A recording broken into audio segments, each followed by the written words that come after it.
Halo semuanya, kita semua pasti sering banget ya dengar istilah keluarga sakinah. Sebuah cita-cita yang kayaknya didambakan semua orang. Tapi pernah nggak sih kita berhenti sejenak dan benar-benar nanya, apa sih arti dari kata sakinah itu sendiri? Nah, ini dia pertanyaan inti kita hari ini. Dalam beberapa menit ke depan, kita bakal coba bedah bareng-bareng pemahaman umum tentang sakinah. Buat nemuin makna yang ternyata jauh lebih dalam dan mungkin lebih universal. Yuk kita mulai. Oke, jadi kalau kita ngomongin keluarga sakinah yang ideal, biasanya nih, pemahaman kita itu dibangun di atas dua pilar utama. Inilah fondasinya. Nah, dua pilar itu menurut channelmuslim.com adalah sabar dan syukur. Keduanya ini kayak dua sisi mata uang yang nggak bisa dipisahin. Katanya sih, sabar butuh syukur, dan sebaliknya, syukur juga butuh sabar. Secara teori, ya inilah yang mesti diusahakan sama suami istri buat menciptakan suasana yang tenang di rumah. Bahkan konflik, kata rri.co.id, malah dilihat sebagai ajang latihan. Sebuah kesempatan emas buat kita mempraktekkan sabar dan syukur. Menarik banget kan cara pandangnya? Tapi, pertanyaannya, apa sakinah itu cuma hasil dari usaha kita doang? Nah, disinilah cara pandang kita mulai bergeser. Karena ternyata ada kebenaran yang jauh lebih dalam dari itu. Sakinah itu bukan sesuatu yang kita bangun, tapi sesuatu yang kita terima. Coba deh kita perhatikan ayat kunci ini. Kata kuncinya ada di menurunkan. Ini seolah-olah ngasih tahu kita kalau sakinah itu bukan sesuatu yang kita ciptakan dari nol, melainkan sebuah anugerah, sebuah karunia yang dikirim langsung oleh Tuhan ke dalam hati kita. Para ulama, seperti Ibnu Qayyim al-Jauziyah, ngejelasin ini dengan sangat presisi. Jadi seperti yang kita lihat di sini, sakinah itu bukan sekedar rasa tenang pas semuanya lagi baik-baik aja. Justru kebalikannya.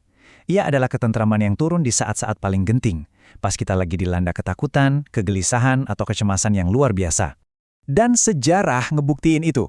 Sakinah itu nggak turun di momen-momen santai, tapi justru di titik-titik krisis paling menentukan. Bayangin deh, pas Nabi dan Abu Bakar ngumpet di gua dengan nyawa di ujung tanduk. Atau pas para sahabat lagi galau dengan perjanjian yang rasanya nggak adil. Bahkan di tengah pertempuran sengit saat pasukan lagi dipukul mundur. Ini nunjukin kalau sakinah itu semacam alat buat kita bisa bertahan. Jadi, coba kita renungin sebentar. Kalau ketenangan ilahi itu bisa hadir di ambang maut dalam sebuah pertempuran, masa sih kita nggak bisa nemuin itu di tengah konflik rumah tangga? Farah.id menyoroti bahwa perspektif ini seharusnya bikin masalah kita tuh jadi terasa, ya, jauh lebih bisa diatasi.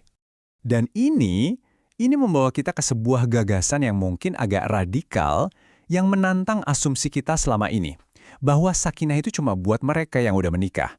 Ini gagasan yang kuat banget dari artikel di farah.id. Pernikahan itu dianjurkan sebagai salah satu jalan utama buat meraih sakinah, tapi pernikahan itu bukan jaminan otomatis. Ironis kan? Bisa jadi yang udah nikah malah nggak ngerasain, yang nggak menikah justru berhasil mendapatkannya. Dan ini bukan cuma teori loh. Lihat aja contoh-contoh ulama besar ini. Mereka nggak menikah, tapi justru menemukan sakinah yang hakiki. Kenapa? Karena mereka begitu tenggelam dalam mahabbatullah, cinta kepada Tuhan dan kesibukan mereka dengan ilmu. Ini bukti nyata kalau sumbernya tuh bukan status pernikahan. Oke, jadi kalau bukan status pernikahan, terus apa dong sumber sejati dari ketenangan yang dalam ini? Nah, sekarang yuk kita coba sambungin semua benang merahnya. Biar lebih dalam lagi, kita bakal ngintip sebuah riset akademis dari UIN Sunan Ampel, Surabaya. Penelitian ini benar-benar ngebongkar akar kata sakinah, baik dari sisi bahasa maupun teologi. Dan temuannya, wah, mencerahkan banget. Jadi gini, secara bahasa, sakinah itu asalnya dari kata Arab sakana, yang artinya ya diam, tenang, atau menetap. Ini tuh kebalikan langsung dari segala bentuk kegelisahan, guncangan, dan kecemasan. Jadi intinya adalah sebuah keheningan batin yang kokoh, yang gak gampang goyah. Dan frekuensi kemunculannya di dalam Al-Quran nunjukin betapa pentingnya konsep ini. Menurut tesis yang sama, kata sakinah dan turunan-turunannya itu disebut, coba tebak, 69 kali. Angka ini negasin banget betapa sentralnya gagasan ketenangan batin dalam kitab suci. Terus gimana cara praktisnya biar kita bisa memupuk sakinah ini?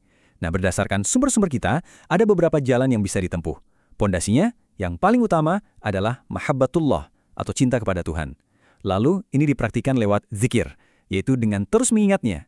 Dan dalam hubungan sama sesama manusia, ini diwujudkan lewat prinsip kesalingan, sikap saling menghargai dan memberi secara timbal balik. Baik, dari konsep keluarga ideal sampai kebenaran teologis yang dalam banget, akhirnya kita sampai di kesimpulan. Yuk kita rangkai semuanya jadi satu perspektif baru. Nah, ini dia intinya. Poin paling penting yang harus kita bawa pulang dari obrolan kita kali ini. Sakinah itu bukan kondisi di luar diri kita yang kita cari, kayak rumah yang tenang atau keluarga tanpa masalah. Bukan.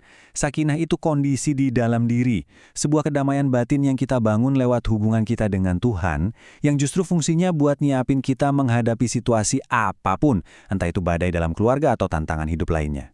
Sebagai penutup, saya mau ninggalin satu pertanyaan buat kita renungkan bareng-bareng. Apakah sakinah itu sebuah destinasi akhir yang kita tuju, atau sebuah hubungan dinamis yang terus-menerus kita bangun hari demi hari? Silakan direnungkan ya.